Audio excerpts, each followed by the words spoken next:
Donc, on va corriger les exercices sur les liaisons covalentes, page 55, numéro 6.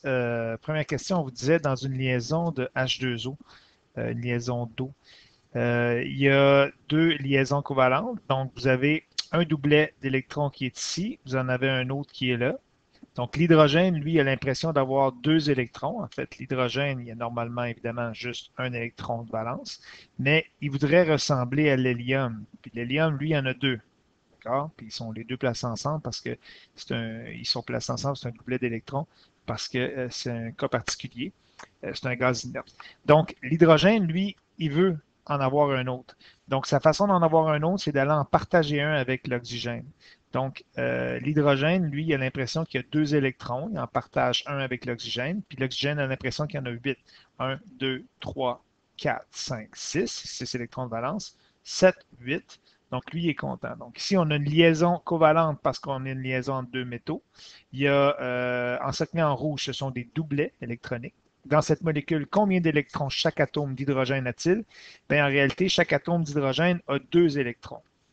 Comme j'ai dit, normalement, il y en a un, mais il va aller en chercher un deuxième pour pouvoir le partager. Donc, il y en a deux. Cette molécule compte deux doublets électroniques, évidemment, un ici et un là. Au numéro 7, c'est simplement de vous parler que lorsqu'il y a un métal avec un non-métal, on appelle ça une liaison ionique, et lorsque c'est deux non-métaux, on appelle ça une liaison covalente. Contrairement à la liaison covalente qui est formée de doublets d'électrons, donc autrement dit, les doublets, c'est ceux qu'on va, les électrons qui sont partagés, qu'on va encercler. La liaison ionique est due à l'attraction électrique entre des ions. Donc, par exemple, dans NaCl, il y a un atome de sodium qui a perdu un électron qui va se lier à un atome de chlore qui lui en a gagné un, et c'est parce qu'ils ont des charges électriques différentes, donc plus et moins, qui vont s'attirer. Donc ça, c'est pour une liaison ionique. Ensuite, on vous dit, considérant la molécule de MgO, à l'aide de la notation de Lewis, schématiser dans les rectangles privés à cette fin la formation de cette molécule en trois étapes. Écoutez, ça ici, là, c'est pas nécessaire de schématiser une formation de molécule en trois étapes. Ici, c'est juste dans le but de vous le montrer. Mais je ne vais pas vous demander, jamais un prof va vous demander en trois étapes me montrer qu'est-ce qui se passe avec la liaison. Ce qu'il faut retenir de ça, c'est que c'est un transfert d'électrons. Okay? Ici, on parle d'une liaison ionique, okay? Parce qu'on parle d'un métal, ici à gauche, et d'un non-métal, qui est l'oxygène. Donc, c'est un transfert d'électrons. Donc, on est capable de dire que le magnésium fait partie de la famille 2. Il veut donner ses électrons, et en donnant ses électrons, il va les donner à l'oxygène. L'oxygène va les acquérir, ce qui va faire un ion Mg2+. Le magnésium va avoir perdu ses deux électrons. Et l'oxygène a gagné deux électrons, donc il va avoir une charge de 2-. Et ça va nous faire une molécule de MgO, autrement dit, d'oxyde de magnésium. Ça va? Donc, les explications ici, là, ils sont plus ou moins importantes. C'est être capable de la schématiser. Donc, ici, c'est ce qu'on vous dit. Le magnésium va perdre ses électrons, va les donner à l'oxygène. Et ici, ah oui, ça c'est particulier. Là, il y en a qui peuvent se demander comment ça se fait que, bon, vous comprenez que pourquoi il y a 6, il y a 8 électrons au lieu de 6 parce qu'il y en a gagné 2 du magnésium. Mais comment se fait-il que je me trouve avec 8 électrons pour le magnésium? Il devrait avoir perdu ses électrons de valence. Encore là, c'est dû au fait que si vous regardez dans un tableau périodique, le magnésium, il y a 12 protons et donc 12 électrons à placer. Donc, le magnésium, normalement, sa configuration électronique, là, juste ses électrons, mettons, je fais le noyau de magnésium, il y a trois couches, et sur la troisième période, il y a 2 électrons sur la première couche, 8 électrons sur la deuxième, puis 2 sur la dernière. S'il perd sa dernière couche, ces deux derniers électrons, il va se retrouver avec 8 électrons sur sa dernière couche. Donc, les 8 électrons que vous avez là, c'est les 8 qui sont ici. C'est pas nécessaire de montrer ça, d'accord? Simplement de comprendre, comme c'est écrit ici, je vais avoir un ion magnésium 2+ qui va se lier avec un oxygène 2-, et ça va nous former une molécule de MgO, d'accord? On n'écrit jamais les charges quand on écrit une molécule neutre. On écrit le nombre d'atomes de chacun des éléments pour faire une molécule neutre.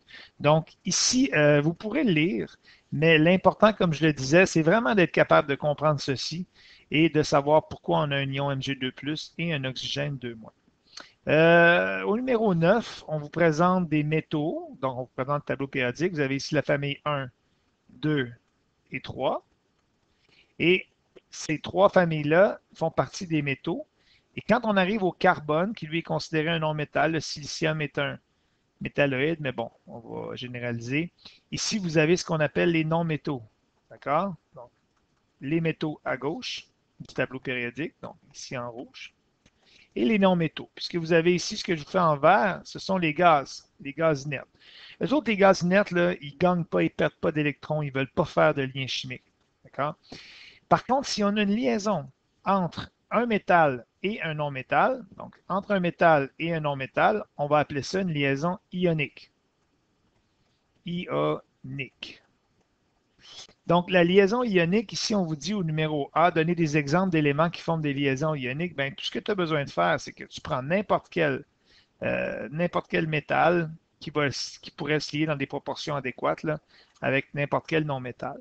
Donc, dès que tu vas avoir une liaison entre un métal et un non-métal, c'est pour ça qu'ici qu'on en suggère plein, on pourrait dire qu'il y a du magnésium qui pourrait se joindre avec de l'oxygène, donc métal, non-métal, le fluor avec du magnésium, du lithium qui est un métal avec du chlore, du lithium avec du fluor.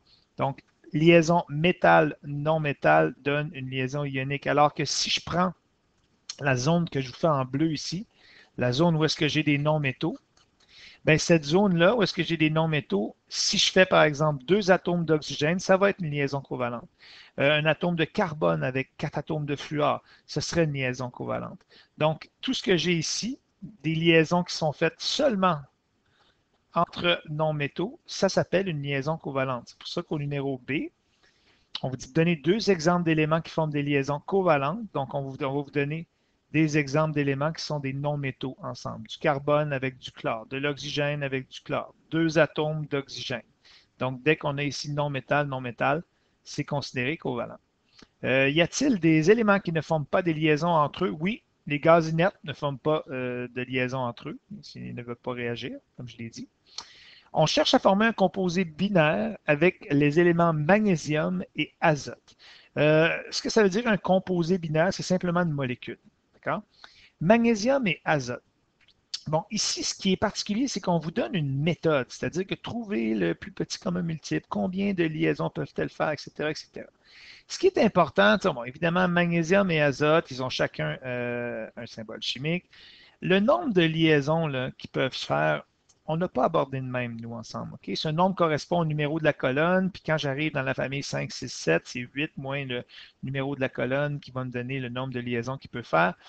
Retenez ceci, OK? Le magnésium, il est dans la deuxième famille, il fait Mg2+.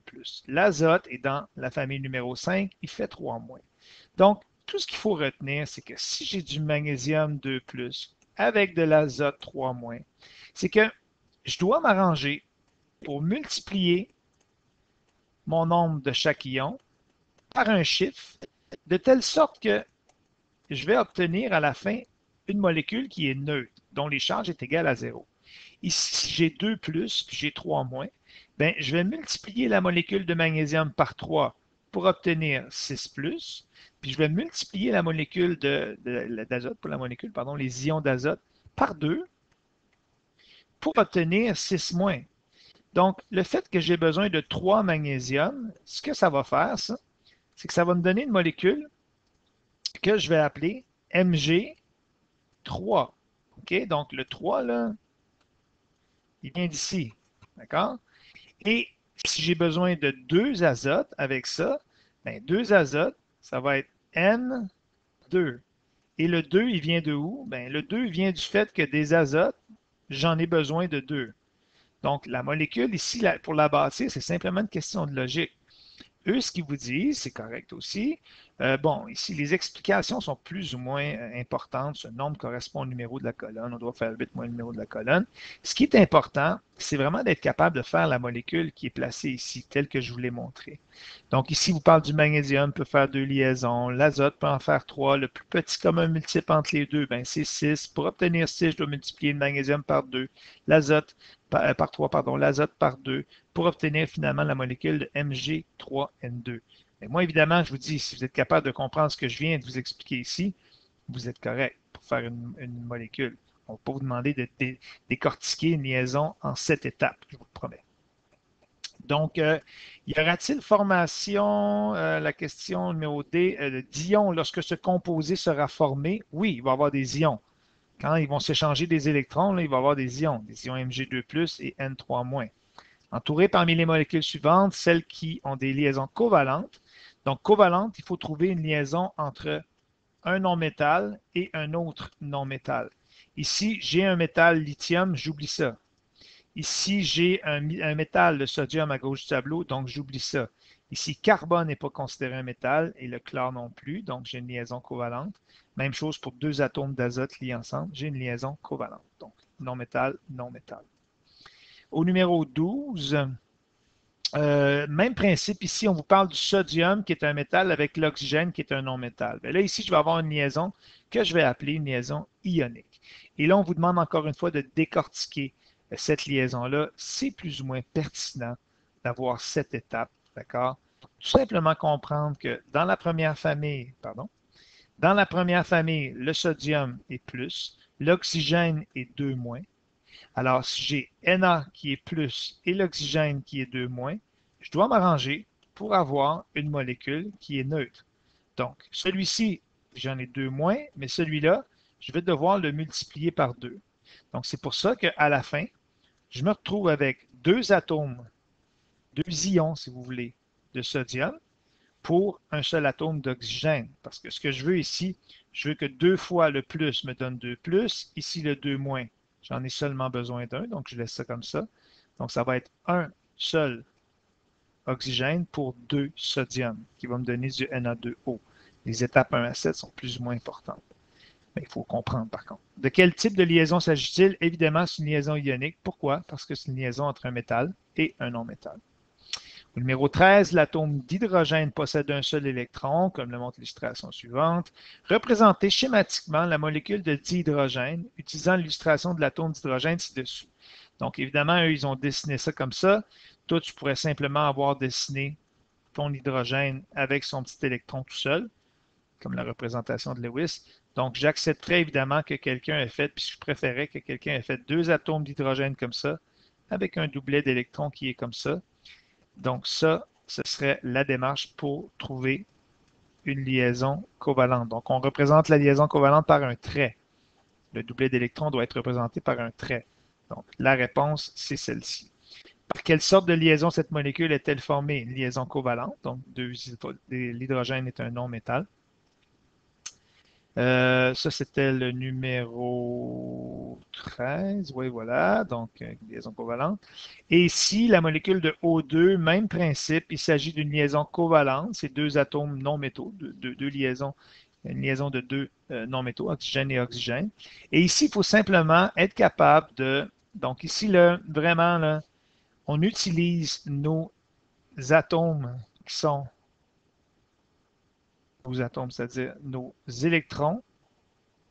Comme ça, ici, ces deux-là vont être partagés. Donc, eux, ils n'utilisent pas les mêmes. Ils en prennent deux à peu près n'importe où. Puis ces deux-là vont aller se placer pour être partagés.